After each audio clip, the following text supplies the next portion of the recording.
Crypto's latest surge minting a new class of millionaires. Robert Frank joins us right now on where this group is putting its money to work. And Robert, always great to see you. Great to see you, Becky. Good to see you, Mike. Well, the rise in Bitcoin recently helped create another 70,000 crypto millionaires. That's just over the past year.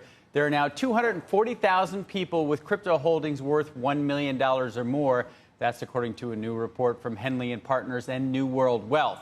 There are 450 crypto centimillionaires. Those are folks with $100 million or more in crypto, and 36 crypto billionaires. The price of Bitcoin more than doubling, of course, over the past year, and the total market cap of all crypto has increased by over $2 trillion. So how much of that is going to be spent? Well, new research by a group of economists found that for every dollar gained in crypto wealth, crypto investors spend about 10 cents. So that would equate to about $200 billion in additional spending this year.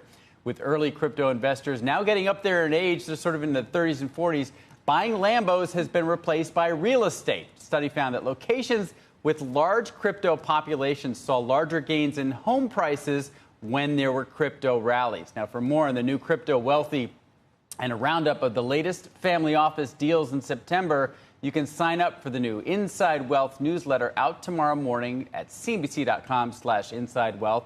That's cnbc.com/insidewealth.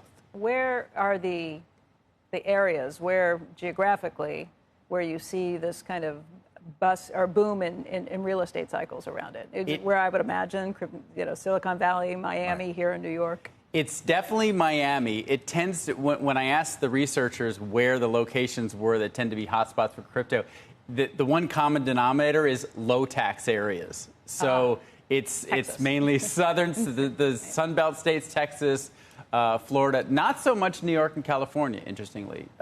Tennessee also. So I guess that makes sense. If you've made a huge amount of money in the crypto purchases that you've made along the way, if you have to sell it to buy an asset like a home or something, you're not going to want to do it in a high-tech state. Exactly. Or if you're the type of person who believes that it's the only true form of money and government paper is illegitimate, and if you're a true believer. Yeah. The question I had actually... Do you sell it? I thought you were... Well, that's the question exactly I had, which is, are people essentially borrowing against their Bitcoin to buy these things, or they just kind of liquidate a piece of them? I'm sure there's no way to Well, what was interesting in this research, that there seem to be two big buckets of crypto investors. There are the whales, the long-term holders that rarely sell, but when they do, it tends to be at market peaks. Right now, the sort of more diversified crypto traders, they're not selling right now because they see, sort of riffing off the Paul Tudor Jones comments, that we're about to see a big run-up before a sell-off eventually in crypto. They know there's going to be a cycle, but they feel like conditions are ripe right now for Bitcoin